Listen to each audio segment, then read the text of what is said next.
Et les élections professionnelles, c'est vraiment un moment phare pour la vie au travail dans la fonction publique. C'est l'occasion de choisir ses représentants, de faire entendre sa voix. Mais pour que ce choix soit vraiment éclairé, il faut que l'info circule et de manière juste et équitable. Allez, on décode ensemble les règles du jeu de la communication syndicale pendant cette période si particulière. Où la grande question c'est, concrètement, comment l'information arrive-t-elle jusqu'aux agents? Entre les affiches qu'on voit dans les couloirs, les tracts distribués à la machine à café ou les emails qu'on reçoit, quelles sont les règles qui garantissent que la campagne est la même pour tous? C'est tout l'enjeu et c'est ce qu'on va explorer. Voilà le programme. On va commencer par les fondamentaux, les affiches et les tracts. Ensuite, on verra comment les réunions sont organisées, un point super important. Puis, on fera un saut dans le présent avec la campagne numérique. Et pour finir, on se penchera sur le sprint final, les 6 dernières semaines avant le vote. Allez, c'est parti. On commence avec les outils les plus, on va dire, classiques de la communication syndicale. Comment les infos prennent vie sur les murs et dans les couloirs de nos lieux de travail? Eh bien, ce n'est pas fait n'importe comment. Le processus est très clair. D'abord, un syndicat doit demander à avoir son propre panneau d'affichage. Ensuite, point essentiel, une copie de ce qui va être affiché doit être envoyée à l'autorité territoriale. C'est une simple information, pas une demande d'autorisation. Enfin, ces panneaux doivent être installés là où les agents passent, mais, et c'est logique, à l'abri des regards du public. Le but est d'informer le personnel, pas les usagers. Là où ça devient vraiment intéressant, c'est quand on compare l'affiche et le tract. L'affichage sur les panneaux, c'est un droit. L'administration ne peut pas s'y opposer, sauf si le contenu est diffamatoire, bien sûr. La distribution de tracts, par contre, a d'autres règles. Elle doit se faire sans perturber le bon fonctionnement du service et uniquement par des agents qui ne sont pas en service.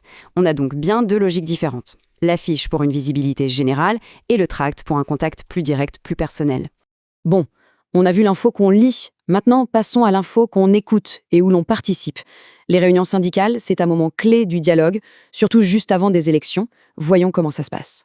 Le chiffre à retenir, c'est celui-là, 12 heures. Chaque agent de la fonction publique a le droit à 12 heures par an pour aller à des réunions d'information syndicale. Et ça, sur son temps de travail, sans aucune perte de salaire. C'est un droit vraiment fondamental pour pouvoir s'informer et échanger. Mais attention, pour exercer ce droit, il y a une petite règle à suivre. Il faut déposer une demande d'autorisation d'absence au moins 3 jours avant la réunion. C'est une question d'organisation, il faut juste l'anticiper un peu pour pouvoir en bénéficier. Et ces fameuses 12 heures, elles servent principalement pour ce qu'on appelle les réunions mensuelles d'information. Seuls les syndicats déjà représentatifs peuvent les organiser pour tout le personnel. De son côté, le syndicat doit prévenir l'administration une semaine à l'avance qu'il souhaite tenir une réunion. Le cadre est donc bien défini pour que tout se passe bien. Et écoutez bien ça, car c'est là que ce droit prend toute sa force. Une demande de participation à une réunion ne peut être refusée que pour une seule et unique raison, les nécessités de service. Ça veut dire que ce n'est pas un refus au hasard. L'administration doit pouvoir justifier de manière très concrète que la présence de l'agent est absolument indispensable à ce moment-là pour que le service continue de tourner. Allez, on change d'époque. Aujourd'hui, on ne peut pas parler de campagne sans parler du numérique. Alors comment est-ce que les droits syndicaux s'appliquent aux emails, aux intranets, à tous ces outils modernes? Pour le numérique, les règles précises sont définies localement.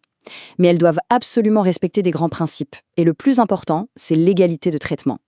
Pendant la période électorale, toutes les organisations syndicales qui présentent une liste sans aucune exception doivent avoir accès aux mêmes outils de communication.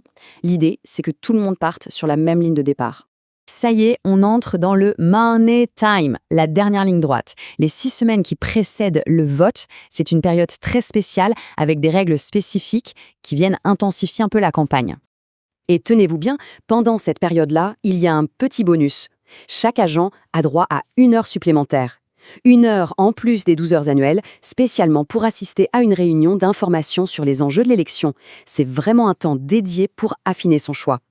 Le calendrier est donc très précis. 6 semaines avant le vote, la période spéciale commence. C'est là que n'importe quel syndicat candidat, même s'il n'est pas encore représentatif, peut organiser sa réunion spéciale d'1 heure.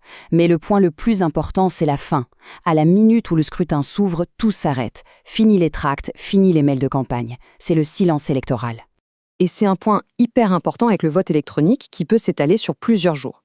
L'interdiction de faire campagne commence dès la première seconde de l'ouverture du vote et elle dure jusqu'à la fermeture totale. Ce silence est vraiment strict pour garantir que le vote se passe dans le calme et sans pression de dernière minute. Alors si on devait résumer les points essentiels pour chaque agent, ce serait simple. Premièrement, il y a un droit au temps, les 12 heures annuelles plus leur bonus en période électorale. Deuxièmement, il y a un droit à l'information via plein de canaux différents. Et troisièmement, une petite part de responsabilité. Pensez à faire sa demande d'absence à l'avance pour pouvoir participer. Finalement, toutes ces règles, c'est bien plus qu'une simple procédure administrative. Ce sont les garde-fous d'un débat démocratique sain et équilibré. Ces élections, elles vont désigner les personnes qui représenteront le personnel pendant des années et qui auront un impact direct sur les conditions de travail de chacun. La vraie question, au fond, c'est de savoir comment, une fois ces règles connues, chaque voix peut s'exprimer pour façonner l'avenir du dialogue social.